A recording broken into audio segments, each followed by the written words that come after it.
Esse é um vídeo de solução dos exercícios e desafios da aula de C# sobre o assunto classes e objetos, do nosso curso de Unit 6. Exercício A. Crie um personagem que possua uma classe para realizar as seguintes operações matemáticas: soma, subtração, multiplicação e divisão. Para cada operação, deverá ser criado um método que recebe dois números como parâmetros e retorne o valor do resultado. Utilize a classe para calcular os valores informados pelo usuário.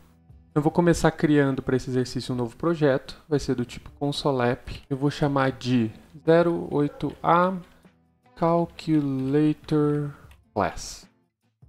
Aqui no diretório padrão. Ok, então para esse exercício a gente tem que começar criando a nossa classe. E a gente vai fazer isso num arquivo separado. Então aqui no projeto, eu vou vir aqui nesse ícone de criar um novo arquivo. E aí ele vai dar algumas opções pra gente. Ele tem aqui class, mas ele vem com um template. Eu quero um arquivo vazio. Então eu vou colocar aqui custom file. E a gente vai dar um nome para ele. Então eu vou chamar aqui de calculator, que vai ser também o nome da classe. E sempre quando a gente for criar um arquivo para C#, a gente tem que lembrar de pôr a extensão CS. Então para definir a classe, a gente começa criando aqui public class e o nome da classe, eu vou chamar de calculator. E aqui, como o enunciado pede, a gente vai fazer um método para cada operação. Vamos começar com a operação de soma aqui. A gente vai fazer uma soma. Aqui a gente vai estar supondo sempre que a gente vai estar trabalhando com números inteiros, então essa soma vai retornar um resultado como int. Eu vou chamar o método de sum e vou passar aqui os parâmetros number1 e number2, ambos do tipo int. E aqui basicamente a gente pode retornar o resultado dessa soma. Então eu vou colocar aqui return e vou fazer a operação logo na frente aqui, ó, number1 mais number2. E aí a gente vai aplicar a mesma ideia para os outros. Então, subtração, a gente vai criar aqui um subtract, vou passar dois parâmetros, number1 e number2. E aqui no caso a gente vai fazer number1 menos number2. Vai fazer a mesma coisa para multiplicação. Vou chamar de multiply. Dois parâmetros number1 e number2. E ele vai retornar a multiplicação dos dois números. Number1 vezes number2. E por fim, a gente vai fazer a operação de divisão. Vou chamar de divide. Vamos passar aqui os dois parâmetros, assim como nos outros. E retornar number1 dividido por number2. Então a gente pode voltar agora para o arquivo program e aqui a gente vai fazer uso da nossa classe. Então vamos começar pedindo aqui dois números para o usuário. Eu vou colocar aqui console.write o primeiro número.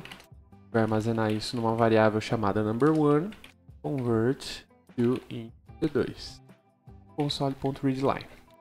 E eu vou copiar e colar isso aqui para fazer a mesma coisa para o número 2. Então, segundo número, e a variável chama number2. Eu vou pôr um separador aqui, só para ficar mais bonitinho ali na hora de mostrar. E aí a gente vai fazer o seguinte, a gente vai criar a nossa classe. Então aqui a gente vai criar uma variável do tipo calculator.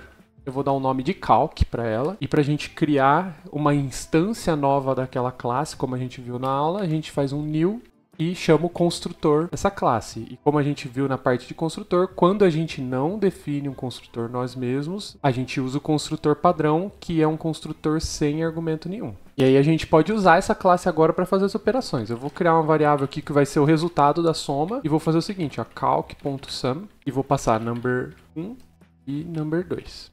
E aí a gente pode mostrar o resultado com console.writeLine. A mesma coisa para subtração, vou criar aqui uma variável, ela vai receber o retorno de calc.subtract e a gente vai passar aqui number1 e number2. WriteLine. Agora multiplicação, então calc.apply, a gente passa number1 e number2 como parâmetros. Multiplicação, dois pontos e o resultado está na variável multi. Para fechar, a gente faz a divisão também, então calc.divide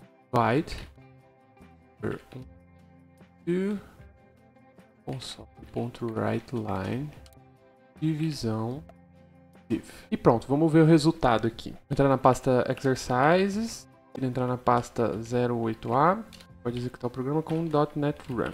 Vamos colocar um número aqui, 1000, e o segundo número vamos colocar 50. Então a gente pode ver que o resultado deu certinho, ó, 1000 mais 50 vai dar 1050, subtração 1000 menos 50 vai dar 950, 50 vezes 1000 vai dar 50.000 e a divisão de 1000 por 50 deu 20. Aqui é claro que é um exemplo muito simples, né? Se a gente for olhar aqui, a implementação nada mais é do que fazer uma soma. E é claro que a gente poderia fazer isso direto aqui no programa principal. Esse é um exemplo mais para estudo, para a gente poder se acostumar com a sintaxe. Mas aí você vai ver que mais para frente, quando você for lidar com problemas mais complexos e vou ter que escrever muito código para resolver uma situação, faz muito mais sentido você encapsular cada partezinha do seu programa em classes separadas para que você tenha um programa mais modular. Então você pode reutilizar aquela classe em várias situações. Vamos para o próximo exercício então. Exercício B. Considere um jogo de RPG em que o jogador pode criar e personalizar seus próprios personagens. Crie um programa com uma classe que represente um personagem e possua os seguintes atributos: nome do tipo string, força, agilidade e inteligência, todos do tipo int. Além dos atributos anteriores, a classe deve possuir um atributo para armazenar os pontos de vida desse personagem, do tipo int. Em seguida, crie um método para cada uma das seguintes ações. Receber dano. Esse método vai subtrair a quantidade de pontos de vida por um valor passado como argumento e mostrar no console uma mensagem com quantos pontos de vida o jogador perdeu. E caso os pontos de vida cheguem a 0, vai mostrar uma mensagem no console informando que o personagem foi derrotado. E também um método imprimir, que vai mostrar uma mensagem no console com todos os atributos do personagem. Ao final, utilize as classes para preencher os atributos informados pelo jogador e utilize os métodos para ver os resultados. Então esse exercício vai ser bem semelhante ao que a gente já fez em outros exercícios de criar um personagem de RPG, mas agora a gente vai fazer isso com classes. Vamos começar criando aqui o projeto, o console app. Vou chamar de 08B RPG Character. De novo, como a gente vai trabalhar aqui com classe, a gente vai criar um arquivo separado que vai representar o nosso personagem. Então vou vir aqui em novo arquivo, vou criar um arquivo vazio e vou chamar esse aqui de character.cs. Vamos criar a classe, vai se chamar também. E vamos começar definindo aqui os atributos do personagem. Começando com o nome, que vai ser do tipo string, a força do tipo strength, agilidade, inteligência. E a gente vai ter um outro atributo ainda com os pontos de vida desse personagem. E esse a gente não precisa ter acesso externo, então a gente pode usar o modificador de acesso aqui private, porque a gente só vai usar ele internamente aqui. Então eu vou chamar ele de health points. Então o primeiro método que o exercício pede para a gente criar é um método para ele receber dano. Então a gente vai fazer o seguinte: vamos criar um método aqui que chama take damage, para ele receber dano. E o argumento dele vai ser amount, que é a quantidade de dano que o personagem recebeu. E aí a gente pode fazer o seguinte: primeiro a gente vai decrementar a quantidade de pontos aqui de health points. Coloca health points menos amount. Então se ele tivesse 100 e tomou um dano de 30, a gente vai fazer aqui 100 menos 30 e armazenar na própria variável health points. E a gente pode mostrar aqui também a quantidade de dano que ele tomou. Vamos colocar aqui um console.log, personagem, name, perdeu, amount, espaço, pontos de vida. Aí o exercício diz também que quando o personagem tiver 0 pontos de vida, a gente tem que informar que ele foi derrotado. Então vamos fazer um if aqui e a gente vai verificar o seguinte: se health points for menor ou igual a 0, significa que a vida dele acabou. Então a gente coloca aqui console.writeLine e vamos pôr uma mensagem aqui dizendo, ó, o personagem, o nome, passo foi derrotado. O outro método que ele pede é um método que vai mostrar as informações do usuário. Então vamos criar um método aqui chamado print para mostrar as informações. Console.writeLine. Aí aqui a gente pode fazer um único console.writeLine com as linhas. A gente exibir todas as informações de uma vez. Vamos fazer assim, ó. Vamos pôr os detalhes dele aqui, ó. Começa nome, name, força, idade. Beleza, temos a nossa classe criada. E aí, para usar ela, a gente vai querer fazer o seguinte: a gente vai querer criar esse character e a gente vai, baseado no que o usuário digitar, a gente vai definir todos os atributos. Mas a gente precisa definir esse health points também de alguma forma. E ele é privado. Então não vai ter como, lá em program, a gente atribuir o valor para isso. Então a gente pode fazer um construtor, para que quando a gente for criar esse character, a gente já diga quantos pontos de vida inicial ele vai ter. Vou fazer aqui então um construtor. Então public character, e vamos passar aqui HP, então a quantidade inicial de HP dele, e a gente atribui esse valor para o atributo health points. Então health points igual a HP. Aí para usar essa classe, primeira coisa, eu vou colocar uma mensagem aqui para O programa mais bonitinho. Vou ver, por exemplo, gerador de personagem. Aí a gente vai criar aqui, então, um novo character. Chamar ele de character mesmo. E a gente vai usar o construtor que a gente fez para iniciar o nosso objeto. Então a gente vai estar instanciando, criando o objeto character, passando para ele o HP inicial. Vou passar aqui 100, por exemplo. E a gente pode começar a preencher os outros atributos. Vamos fazer aqui console.write, vamos perguntar o nome do personagem. Aí a gente põe aqui character.name e atribui o valor digitado no console. Então a gente usa console.readline. E vamos perguntar todos os outros atributos também. Sempre colocando o valor no atributo do objeto character. Então aqui, como a gente vai atribuir a força do objeto character, a gente sempre faz character, ponto e o atributo. Então vamos fazer isso para todos os outros.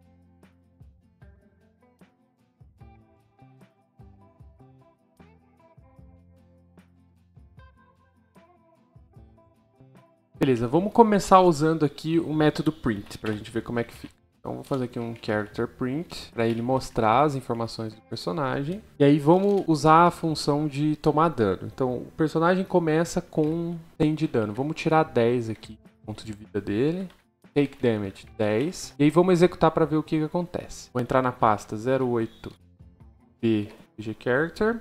Executar com .NET Run. Então vamos lá. Começando pelo nome, vou colocar aqui Warrior. Força 30, agilidade 20, inteligência 5. Então, ele mostrou aqui os atributos que a gente cadastrou e mostrou aquele console.log indicando que ele perdeu 10 pontos de vida. E se a gente for tirando pontos de vida aqui, a gente vai chegar até um ponto que esses pontos de vida vão chegar a 0 e ele tem que mostrar aquela mensagem. Então vamos supor que ele tomou mais danos. Agora um dano de 30, depois ele tomou um dano de 40... Já tomou 80 de dano, mais 2 danos aqui de 10. É copiar e colar essa última aqui. Então o que vai acontecer? Se a gente executar esse programa, ele vai perguntar o nome de novo. Então vou colocar aqui o wizard, nesse caso. Força 5, idade 10, 40. Ele mostrou as informações com o método print. E aí, para cada take damage que a gente chamou, ele foi tirando os pontos de vida de acordo com o argumento que a gente passou. E aqui, como a soma de todos esses pontos de vida fez com que o health point dele chegasse a 0, ele mostrou essa mensagem aqui também. Então, o nosso programa está funcionando como esperado. Exercício C. Aqui a gente vai trabalhar com formas geométricas, então o exercício pede 3 coisas. A primeira é, crie uma classe que represente um retângulo. Ela deve possuir altura e largura e seus valores devem ser definidos assim que o objeto for criado, usando um construtor. Crie métodos para calcular a área e o perímetro. A segunda coisa é, crie uma classe que represente um círculo. Ela deve possuir um raio e o seu valor deve ser definido assim que o objeto for criado, também usando um construtor. E crie métodos para calcular sua área e seu perímetro. E por último, crie uma classe que represente um triângulo. Ela deve possuir atributos para os 3 lados, cujos valores devem ser definidos assim que o objeto for criado, também utilizando um construtor. No fim, crie um método que retorne uma string com um tipo do triângulo, ou seja, se ele é equilátero, isósceles ou escaleno. E também um método para calcular o perímetro. Vamos começar criando aqui o projeto do tipo console.app. Eu vou chamar esse de shapes. Então, vou colocar aqui 08c. E assim como nos outros, a gente tem que criar primeiro as classes. Então vamos começar criando a classe de retângulo. Eu vou vir aqui no projeto, New File, vou criar um novo. Vou chamar de rectangle.cs. E essa classe a gente pode começar assim. Sempre definindo aqui a classe, o nome dela, rectangle.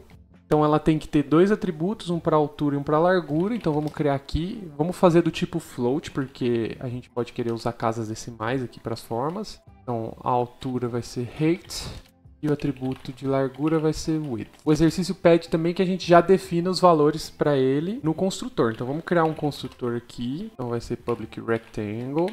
A gente vai passar 2 atributos, eu vou colocar com um nome igual. E aí aqui tem uma coisa interessante que é o seguinte, a gente pode ter nomes iguais para parâmetros e argumentos, porque eles estão num escopo diferente. Esses 2 itens só existem dentro desse construtor, enquanto esse atributo existe dentro da classe. Então eles podem existir com o mesmo nome. Só que para a gente acessar o atributo da classe quando a gente já tem um argumento aqui que tem o mesmo nome, a gente precisa usar um outro recurso. Porque quando eu escrever height aqui e usar, ele vai estar usando o que está sendo passado como argumento. Então como que a gente pode acessar o mesmo height, só que da classe? classe. A gente tem uma palavra-chave em C# que chama this, que ela faz referência à própria classe. Então, quando a gente faz this ponto alguma coisa, a gente está acessando as coisas que fazem parte dessa classe. Então, a gente vai ter acesso aos atributos e aos métodos dele mesmo. Então, aqui a gente pode diferenciar fazendo isso. A gente coloca this 8 igual a 8. Então, esse aqui se refere ao atributo aqui de cima e esse aqui se refere ao argumento do construtor. E a mesma coisa para o width.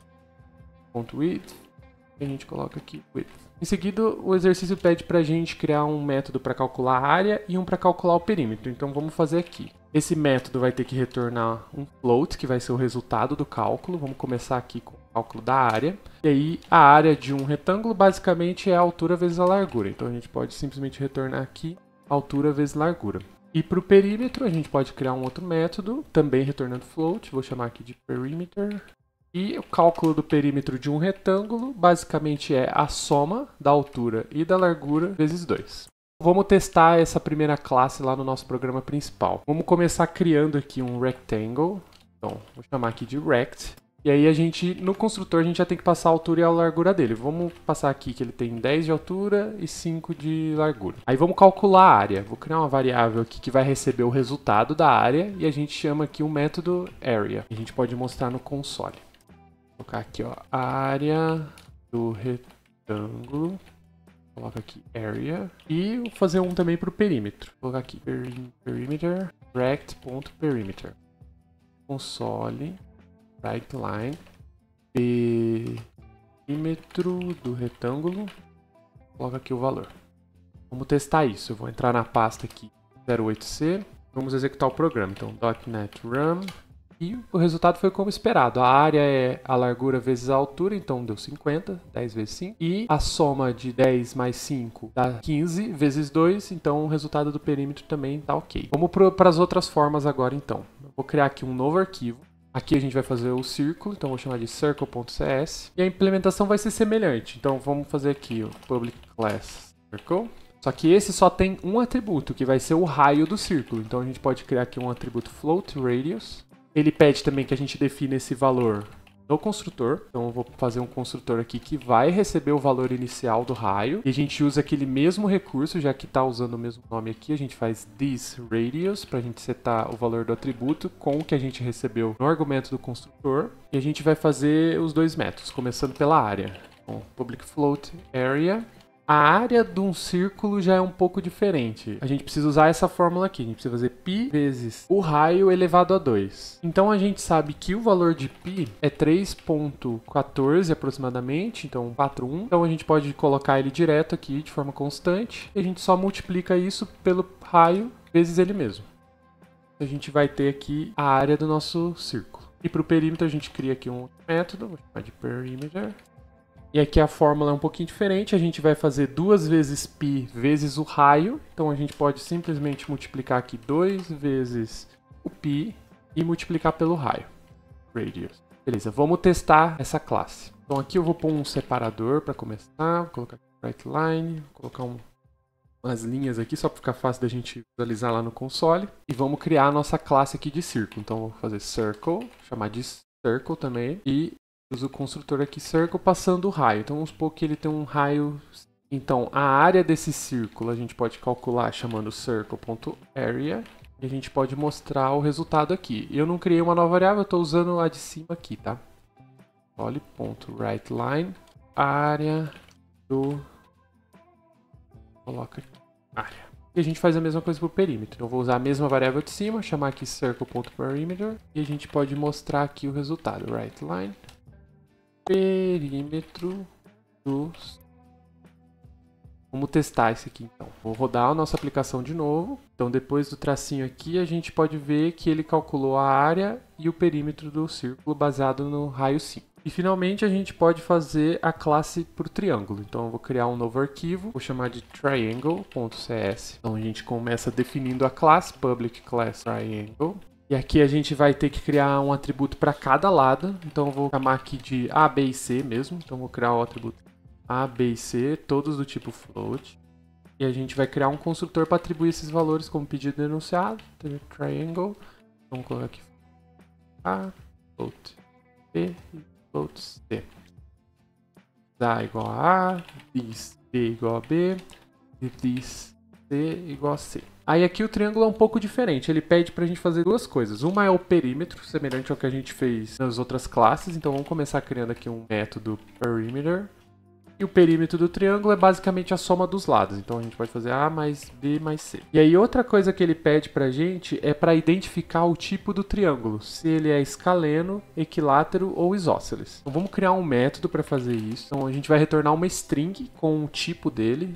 Então vou chamar o método aqui de type. E a gente vai ter que fazer o seguinte. Qual que é a diferença de cada um dos tipos do triângulo? O triângulo escaleno é quando todos os lados têm valores diferentes. Já o equilátero é quando todos os lados do triângulo têm um valor igual. E o isósceles é quando dois lados são iguais e um é diferente. Então a gente pode fazer algumas condições aqui para identificar isso. Vamos começar identificando o equilátero. Então a gente pode fazer um if e a gente quer saber se os lados são diferentes. Então vamos verificar aqui se o A é diferente de B.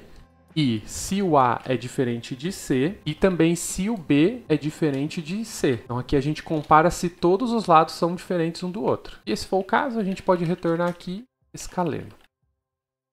Aí eu vou fazer um else if aqui, para a gente verificar então se os lados são iguais, ao invés de diferentes. Então a gente pode simplesmente ver aqui se o A é igual a B, e se o A é igual a C. A gente não precisa colocar uma terceira condição aqui, porque a gente já valida que o A é igual a B e o A é igual a C. Então, logo, se ambos são iguais, B e C também vão ser iguais. Então, a gente pode retornar aqui.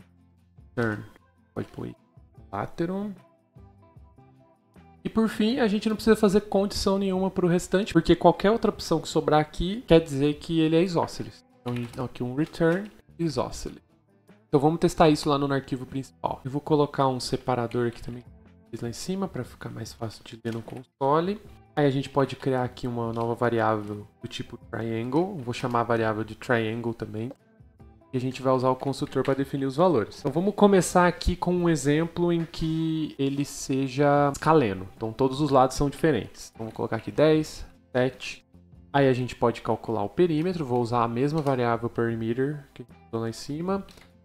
Vou chamar aqui triangle.perimeter e pode mostrar no console. Então, right line, mostra aqui. True. E aí a gente pode capturar aqui o tipo também. Então eu vou fazer aqui triangle type. A gente pode fazer um console.writeLine, mostrar aqui, ó, tipo triângulo e a variável. Vamos rodar isso aqui para ver o resultado. Como esperado, o tipo foi escaleno e a soma dos perímetros, se a gente somar os três valores aqui, a gente vai ver que deu 22. Vamos fazer agora com dois lados iguais e um diferente. Vamos colocar 10 no último aqui. Então, esse vai ter que ser validado como isósceles. Vou dar o programa, validou da forma certa. E por fim, a gente pode colocar o valor igual para todos os lados e ele vai ter que ser equilátero. Então, beleza, então nosso exercício está funcionando como esperado. Exercício D.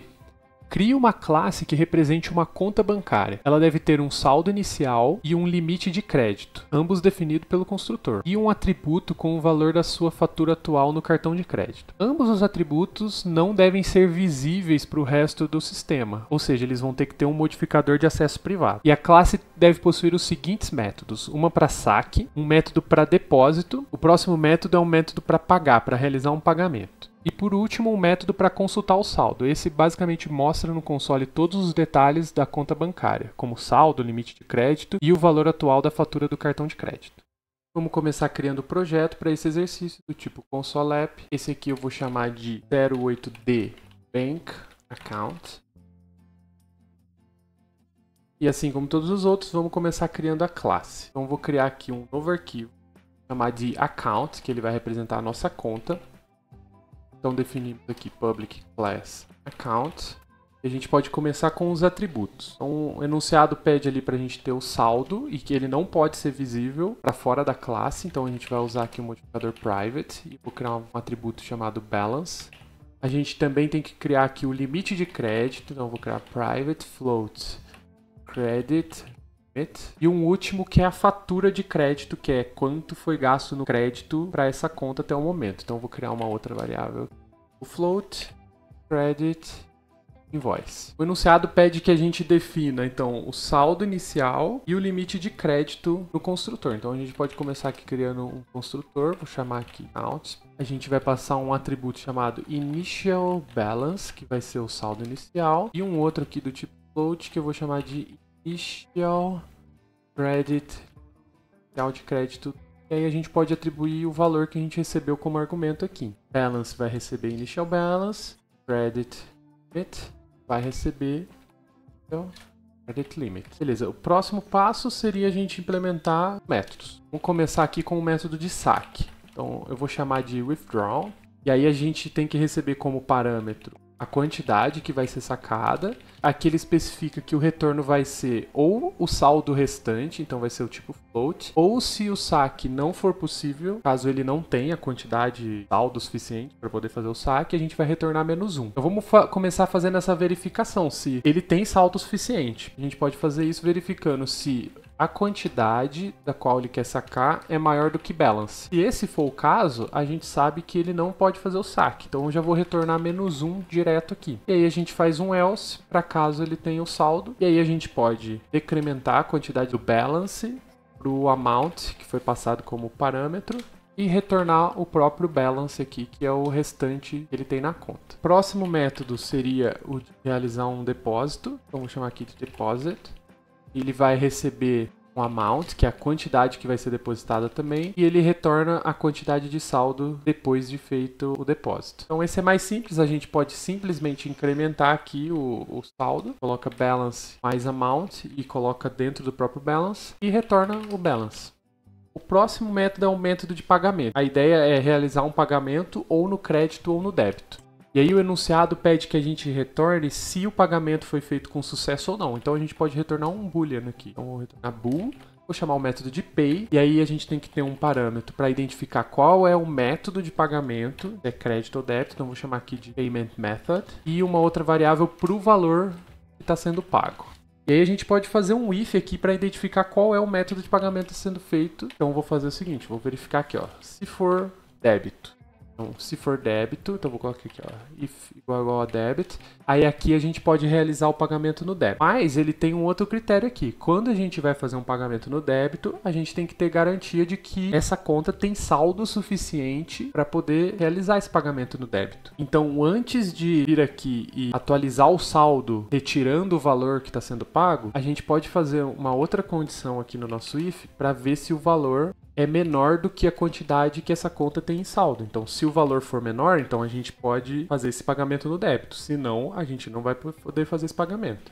E aí aqui o pagamento, a gente pode simplesmente tirar o valor do balance e aí a gente retorna true nesse caso, indicando que o pagamento foi realizado com sucesso. A outra situação é quando a gente tem pagamento no crédito.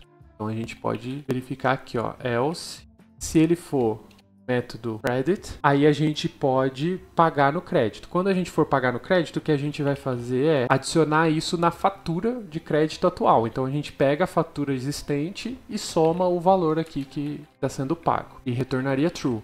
Mas tem um porém aqui, a conta tem um limite, então a gente tem que verificar se o limite de crédito dessa conta permite que ele compre algo nesse valor. Vamos supor que o limite seja R$1.000 e aqui ele está recebendo um valor de 1.500. Nesse caso, a gente quer bloquear o pagamento porque ele não tem limite suficiente. Então como que a gente pode fazer aqui? A gente pode fazer uma outra condição. E aqui a gente quer saber se o limite é suficiente para pagar. Mas a gente tem que considerar que assim, ele já pode ter uma fatura. Então, vamos supor que o limite é 1.000, mas o usuário dessa conta já gastou 500. Logo, ele só pode gastar mais 500 no crédito. Ele não pode extrapolar esse valor. Então eu não posso simplesmente comparar o limite com o valor. Primeiro eu tenho que ver quanto ele já gastou no crédito e o restante desse valor a gente compara se ele é maior ou menor do que o valor que está sendo pago aqui. Então a gente pode fazer uma operação aqui de subtração para saber quanto de limite ele tem ainda baseado na fatura. Então a gente pega o limite total menos a fatura atual, crédito dele, e a gente vê se esse valor é maior do que o valor que está sendo pago. Então vamos supor que o usuário tem 1.000 de crédito total de limite, mas ele já gastou 500. Então essa subtração aqui vai sobrar 500 também. Então essa compra, o value aqui só vai ser válido se ele for um valor de 500 ou menos. Se aqui for 600, nesse caso, ele já não funcionaria. Então aqui a gente está validando isso, que essa conta tem crédito suficiente para poder realizar o pagamento. E por fim, se nenhuma dessas duas condições deu certo, significa que ele não pôde pagar. Então a gente pode retornar aqui false direto, que essa é a situação em que nada deu certo, então a gente fala que o pagamento não foi permitido.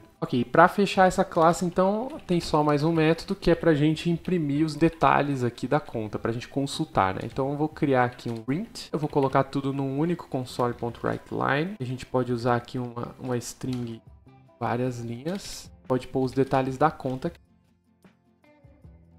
Pode pôr aqui, ó, saldo, e a gente mostra o saldo. E aqui a gente pode também formatar como dinheiro, assim como a gente já viu em outros exercícios. Então se eu colocar 2 pontos aqui, eu posso colocar o formato que eu quero. Nesse caso o formato vai ser com 2 casas decimais. E aí vou fazer a mesma coisa para os outros. Então limite de crédito, coloca aqui qual é o limite, credit limit dessa conta. Mesma coisa, formatado como dinheiro. Para fechar, a fatura do cartão de crédito. Coloca no formato de dinheiro também. Então credit invoice 0.00 também, formato com 2 casas decimais aqui. Um pouquinho mais uma linha. Então agora a gente pode testar a nossa classe. Voltando aqui em Program, vamos começar criando a conta. Então vou criar aqui um account, chamar a variável de account também, com letras minúsculas. Vou criar a classe account. E aqui o saldo inicial, vamos supor que a pessoa tem 10.000 saldo inicial. E o limite de crédito dela é 5.000. Vamos começar mostrando aqui os detalhes da conta. Então vou fazer um print aqui. Vou colocar um comentário só para ir dividindo aqui, porque a gente vai escrever bastante coisa. Vou colocar aqui print e a gente já pode testar isso. Então vamos entrar na pasta 08 account.net. Beleza, então a gente já pode ver que o método para consultar a conta está funcionando certinho. Ele mostrou o saldo como a gente definiu, o crédito também, e a fatura, como a gente não fez nenhuma compra no crédito, ainda está 0. Vamos testar o saque agora. Para o saque a gente pode fazer assim. Vou colocar um comentário aqui só para separar um pouquinho o nosso código. Vamos criar uma variável que vai receber o saldo restante depois dele fazer um saque. E a gente pode chamar o método aqui withdraw. E aí vamos supor que ele está fazendo um saque de R$ 1.500. Aí a gente pode fazer um if aqui para verificar se a resposta desse método foi -1 ou não. Porque se ela foi -1, significa que ele não tinha saldo suficiente para fazer esse saque. Pode mostrar uma mensagem específica. Então vou colocar aqui balance de 1, e se esse é o caso, significa que ele conseguiu fazer o saque no caso, né? Porque é diferente de -1. Então a gente pode pôr uma mensagem de sucesso aqui, ó. WriteLine, saque realizado com sucesso. Vamos mostrar também aqui o saldo restante dele aqui, ó. Saldo restante. Vou colocar no formato de dinheiro também. Balance. Então no else a gente pode pôr uma mensagem aqui de que não foi possível realizar o saque, porque ele não tinha saldo suficiente. Então vou colocar aqui, ó, não vou realizar o saque. Vamos testar essa parte aqui. Vamos executar o nosso programa. Então como esperado, ele conseguiu realizar o saque de 1.500 e está mostrando aqui que o saldo restante é 8.500. Agora vamos supor que a gente tentou tirar um valor muito alto, tipo 15.000, que é acima dos 10.000 que ele tem de saldo. Se a gente executar isso aqui agora, ele vai mostrar uma outra mensagem que é: não foi possível realizar o saque. Vamos testar agora o método de depósito.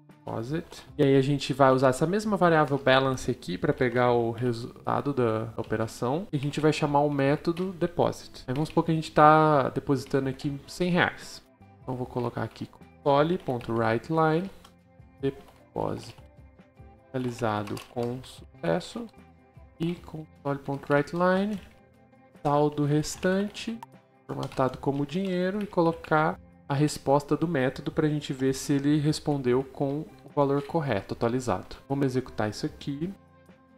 Saque realizado com sucesso da operação anterior e depósito realizado com sucesso. E ele tem 8.600, que é o valor após o depósito de 100. Vamos testar o pagamento agora. Vou colocar aqui Payment. Então vamos testar primeiro o pagamento no débito. Vou colocar aqui WriteLine realizando pagamento no débito. Então a gente pode fazer o seguinte. A gente viu que o account retorna um booleano pra gente. Então a gente poderia criar um booleano aqui indicando que o pagamento foi um sucesso e fazer a chamada assim, ó. Vamos supor, account.pay, passar aqui o débito, que é o tipo de pagamento que a gente está fazendo, e pôr aqui R$350, pagando R$350 no débito. E aí a gente poderia usar esse booleano para verificar se deu tudo certo e mostrar uma mensagem. Então a gente poderia fazer if success aqui e colocar uma mensagem. Porém, a gente não precisa criar uma variável. O resultado desse método já é um booleano. Então nada impede a gente de fazer essa chamada direto no if. Então já no if a gente pode fazer o pagamento. Então eu posso chamar direto o método aqui. Então, dessa forma, o if vai verificar se a resposta desse método, que é um tipo booleano, é true ou false. Se for true, significa que o pagamento foi realizado com sucesso. E a gente pode mostrar aqui, ó, console.writeLine, pagamento no débito realizado com sucesso. E se alguma coisa deu errado, pode pôr uma mensagem aqui, ó, você não tem saldos para realizar o pagamento. E aí, para a gente poder visualizar melhor isso, vamos dar um print aqui também na conta para a gente ver os detalhes depois de ter feito esse pagamento. Se a gente executar isso, aqui no final, então, ó, realizando o pagamento no débito, pagamento realizado com sucesso. E se a gente ver aqui o saldo dele, ele está com 8.250, que é 350 menos do que o saldo que ele tinha anterior. Então está funcionando ok. Agora vamos supor que eu estou fazendo um pagamento muito alto, tipo 10 mil. Então naquele ponto ali ele tem só 8.600. Se eu tentar realizar um pagamento de 10 mil, ele tem que falhar. E como esperado, ó, ele deu uma mensagem aqui, ó, realizando pagamento no débito, você não tem saldo suficiente para realizar o pagamento e o saldo continua igual ao anterior. Então, a parte do débito está funcionando como esperado. Agora vamos fazer também a parte do crédito aqui para a gente ver se vai dar tudo certo. Olha para o WriteLine, realizando pagamento no crédito. E a gente pode fazer o if da mesma forma que a gente fez em cima. Então, eu vou chamar direto aqui o método pay. Passar aqui agora o método de pagamento credit e vamos supor que a gente está pagando R$2.300 no crédito. Vou colocar aqui console.writeLine. Caso o pagamento deu certo, a gente mostra uma mensagem semelhante à de cima. Vou até copiar aqui, fácil. Então, aqui ao invés de débito, vamos colocar crédito. Se não, a gente mostra uma outra mensagem aqui como WriteLine. Você não tem para realizar pagamento. E no fim a gente pode mostrar os detalhes da conta. Vamos executar aqui para a gente ver. Ó, então beleza. Aqui em cima tem a do débito, que funcionou certinho. Esse foi o último saldo dele. Aí ele fez o pagamento no crédito. O pagamento foi realizado com sucesso. E aí repare que dessa forma o saldo continua igual, mas a fatura de crédito ela aumentou. Inclusive a gente pode testar aqui a situação em que ele tente pagar um valor acima de 5 mil, que ele não deveria ser permitido a fazer. Vamos colocar aqui, por exemplo, R$6.000. Executar o programa aqui. Aí dessa vez ele fala, você não tem limite suficiente para realizar o pagamento e a fatura continua zerada, o saldo continua igual, então o nosso programa está funcionando como esperado. E agora vamos para os desafios. Desafio A. Crie um programa para gerenciar o placar de uma partida entre dois jogadores. Nele, crie uma classe que represente os jogadores, que vai ter o nome e a pontuação. Em seguida, crie uma classe que represente o placar. Essa classe vai ter que ter dois atributos para jogador, o jogador 1 e o jogador 2, e um atributo para a pontuação necessária para que a partida acabe. Ainda na classe do placar, crie um método para adicionar uma pontuação a um dos jogadores. O método deve receber um argumento com o número do jogador, se é o jogador 1 jogador 2, e quantos pontos ele deve receber a cada pontuação adicionada. E além de adicionar os pontos, ele deve mostrar uma mensagem no console com o placar atual. E por fim, o método ainda tem que retornar um valor que indique se a partida terminou ou não, verificando se algum dos jogadores atingiu a pontuação máxima. Então, para esse desafio, eu vou criar um novo projeto aqui na pasta Challenges, console app, chamar de 08A Scoreboard, que é placar, né? E para esse caso a gente vai ter que criar duas classes diferentes. Então vamos começar com a do jogador. Eu vou criar um novo arquivo aqui no projeto. Eu vou chamar de player.cs. E ela vai ser bem simples, porque basicamente ela vai carregar as informações do jogador, que é o nome e o placar dele. Então eu vou chamar de player. Ela vai ter dois atributos, com o nome e um com o placar, que eu vou chamar de score. E a gente pode ter um construtor aqui que vai definir o nome dele Beleza, o próximo passo a gente pode ir para a classe do placar. Então eu vou criar aqui um novo arquivo, vou chamar de scoreboard.cs. A classe vai ter o mesmo nome. E aqui o exercício está pedindo que a gente tenha um atributo para cada jogador e o placar máximo para a partida terminar. Então vamos começar criando aqui um atributo que ele vai ser do tipo player, que é a outra classe que a gente criou, e vai representar o jogador 1. Então, e um outro atributo aqui do mesmo tipo, o player 2. E por fim, um último atributo que vai ser o placar máximo. Eu vou colocar aqui max score. Então o que o enunciado pede pra gente é para criar um método que vai atualizar o placar e verificar se o jogo acabou, caso algum dos jogadores atinja a pontuação máxima. Então vamos criar aqui um método. Ele pode retornar bool, porque a gente vai indicar se a partida terminou ou não, sempre quando a gente adicionar um novo placar. E aí a gente pode chamar de addScore, que a gente vai estar adicionando a pontuação. E aí para adicionar a pontuação, primeiro a gente quer saber para qual jogador a gente está adicionando, então a gente pode passar um argumento aqui player, que ele vai ter o valor 1 ou 2. Então, se for 1, a gente adiciona para o player 1, ou 2 a gente adiciona para o player 2. E a quantidade de pontos em si que a gente quer adicionar para esse jogador. Vou chamar de score aqui o parâmetro. A implementação vai ser simples. A gente pode simplesmente colocar um if, verificando que o índice que foi passado ali, o número do jogador é igual a 1. E se for isso, a gente vai colocar o score para o player 1. Então, a gente só precisa somar aqui o score que a gente recebeu do atributo do player 1. E a mesma coisa para o player 2. Então, else if player igual a 2, aí a gente adiciona a pontuação para o player 2. Então, 2 score mais igual score. Então, aqui mesmo a gente pode colocar um console.writeLine com o placar atual. Aqui, placar. Vou colocar entre chaves aqui nome do jogador 1. Passo o placar dele. Então, player 1 score. Aí eu vou colocar um X, aí eu coloco placar, player 2 score e o nome do player 2. E para fechar esse método, a gente tem que retornar aqui verdadeiro ou falso caso um dos jogadores vença. A gente poderia fazer um if aqui. Então a gente poderia fazer assim, por exemplo, ó, player 1, se o score do player 1 for maior ou igual a max score, ou ainda o player 2, score dele for maior ou igual a max score, a gente pode retornar true, então return true, então a gente dá um else aqui return false. Mas tem ainda uma forma mais simples de fazer isso, que é aquele mesmo conceito que a gente já viu nas aulas de controle de fluxo, que o resultado dessa operação sempre é verdadeiro ou falso. Então eu posso atribuir esse valor a uma variável, ou ainda, se eu quiser, eu posso colocar isso no retorno de um método. E aí ele já vai validar o valor e retornar pra gente. Então ao invés de eu fazer um if desse tamanho aqui, eu posso fazer simplesmente um return e essa validação, que aí o resultado disso vai ser true ou false. Beleza, agora vamos ver como que a gente poderia usar essas classes aqui no nosso arquivo principal. Então a primeira coisa que eu teria que fazer aqui seria criar os players. Então eu vou definir aqui o player 1, ele vai ser igual a new player, e a gente vai passar aqui um nome para ele, por exemplo, fulano. A gente teria que criar aqui o player 2, passar aqui para ele nome também, Beltrano. E aí em seguida a gente teria que criar o placar. Então vou fazer aqui scoreboard, ó, new scoreboard. E aí a gente tem que setar os atributos dele aqui. Então a gente teria que fazer aqui, ó, scoreboard.player1 igual ao player 1 que a gente criou ali em cima.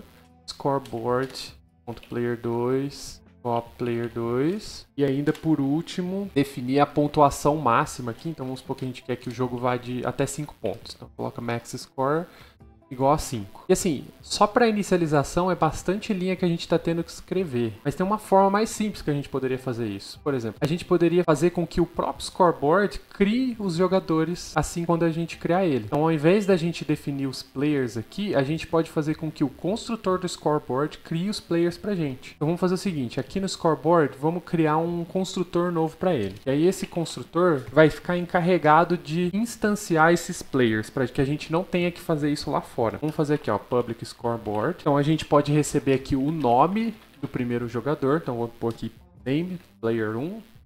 O nome do segundo jogador, então name player 2. E até a pontuação máxima. Então eu vou colocar aqui um int max score.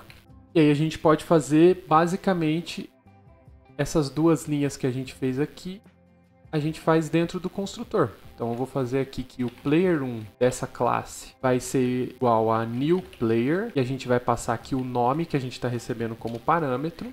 Player2 igual a new player. A gente vai passar também um nome que a gente recebeu como parâmetro para o player2. E o valor de max score, a gente atribui o valor que foi passado como parâmetro. Com isso a gente já facilita muito aqui, ó, porque a gente não precisa mais criar dois players aqui. A gente pode simplesmente criar um new scoreboard, passando todos os atributos que a gente precisa. Então a gente passa aqui o nome do primeiro player, que seria o fulano, o segundo player, que seria o Beltrano, e já passa aqui também o placar máximo. Então em uma linha a gente consegue resumir a criação do scoreboard e dos jogadores. Então vamos simular uma situação como se fosse uma partida para a gente usar essa classe aqui. Eu vou começar colocando uma mensagem, vou colocar aqui, iniciando partida. Então eu vou fazer o seguinte, num loop a gente vai ficar perguntando para o usuário qual jogador pontuou até que um dos jogadores vença a partida. Então eu vou criar uma variável aqui, que vai ser do tipo booleana, só para a gente saber se o jogo terminou ou não. Então eu vou colocar aqui, ó, game over, e aí ela vai ser false. Quando a gente mudar o valor dessa variável aqui, a gente vai estar indicando que o jogo terminou. E a gente vai criar um loop aqui que vai rodar enquanto o jogo não tiver acabado. E aqui a gente pode perguntar para o usuário qual dos jogadores que pontuou nessa rodada. Então vamos fazer assim, ó, write, qual jogador pontuou, com uma setinha. E aqui a gente está esperando que ele responda 1 ou 2, né? Que é o jogador 1 ou 2, que nem a gente definiu lá na classe. Então eu vou armazenar numa variável aqui, tipo int, o número do jogador. Então a gente faz aqui um convert, tipo 2, e pega um input do usuário com console.readline. E aí a gente pode fazer o seguinte, a gente sabe que quando a gente chamar o scoreboard addScore, a gente vai ter que passar o índice do jogador. Então a gente vai passar aqui o jogador que o player escolheu e a quantidade de pontos que ele recebeu. Nesse caso, vamos supor que é uma partida que é de 1 em 1 ponto. Então aqui a gente coloca o valor 1. E esse método retorna um booleano pra gente, que está indicando se a partida terminou ou não. Ou se um dos jogadores atingiu o placar máximo ou não. Então a gente pode usar aquela variável que a gente falou lá em cima para receber esse valor. Então, quando a partida terminar, automaticamente ele vai sair desse loop. E enquanto não terminar, ele vai ficar perguntando para o usuário qual é o próximo jogador que pontuou. E aí aqui no fim a gente pode simplesmente mostrar que a partida terminou, só para ver que o jogo saiu do loop. Vamos colocar aqui. Vamos testar essa lógica aqui. Então eu vou entrar na pasta 08A, vou executar o nosso projeto com .NET Run. Então ele começa aqui na mensagem inicial e perguntando pra gente quem pontuou. Então eu vou colocar aqui o jogador 1. E aí ele mostra o placar, ó. O fulano, que é o jogador 1, tá com 1, o Beltrano tá com 0. Aí o jogador 2 pontuou. Beleza, jogador pontuou, jogador 1 pontuou de novo. E ele vai até 5. E aí, fim de jogo, porque quando o jogador chegar no placar máximo, esse método vai retornar true e vai fazer com que ele saia do loop. E aí a gente pode deixar isso aqui um pouquinho melhor, mostrando no final quem foi o vencedor. Então eu vou fazer o seguinte, eu vou criar um outro método aqui no scoreboard que vai retornar pra gente quem é um jogador vencedor. Então eu vou fazer um método que retorna aqui um objeto do tipo player e eu vou chamar aqui de getWinner. Vai retornar um vencedor pra gente. E a gente vai fazer a seguinte verificação, ó. Se o player 1 tiver a pontuação maior que o player 2, significa que foi ele que ganhou essa partida. E a gente pode retornar aqui return player 1. Vai receber como resposta desse método que o jogador 1 venceu. E a gente pode fazer um else if player 2. Então, se o player 2 tiver o placar maior do que o player 1, aí a gente retorna o player 2 ao invés. E no else, caso essa validação aqui não dê certo, pode acontecer de os jogadores terem pontuação igual ou algo do tipo. Então a gente pode retornar nulo. Nulo é a representação de qualquer objeto vazio. Então a gente está falando que a gente está retornando um objeto player inexistente, basicamente. Ou seja, ele é nulo, não existe. Então aqui no final do nosso programa agora a gente pode mostrar quem foi o jogador que venceu. Então a gente vai chamar o método aqui e vai retornar o vencedor pra gente. A gente vai armazenar isso numa variável. Então eu vou criar uma variável aqui do tipo player chamada winner. E a gente pode chamar o método aqui getWinner. E aqui na mensagem a gente pode colocar o nome desse jogador que venceu, winner.name. Uma mensagenzinha aqui que ele venceu. Então fim de jogo, ou fulano ou Beltrano venceu. Vou pôr um emoji aqui também de comemoração. Beleza, vamos ver como fica isso na prática. Então ele vai perguntar qual jogador pontuou, vamos colocar o jogador 2, jogador 1, jogador 2, jogador 1. Aí vamos fazer aqui até o Beltrano chegar a 5. E ele mostra aqui no final, ó, fim de jogo, Beltrano venceu. E a mesma coisa vai funcionar se a gente fizer a pontuação para o jogador 1. Ó. Vou fazer até o jogador 1 chegar aqui. Ó. Fim de jogo, fulano venceu. Com isso a gente conclui então esse vídeo de solução dos exercícios da aula de classes e objetos. Se ficar qualquer dúvida, fica à vontade para deixar no comentário que eu tento ajudar você. Eu vou ficando por aqui. Valeu!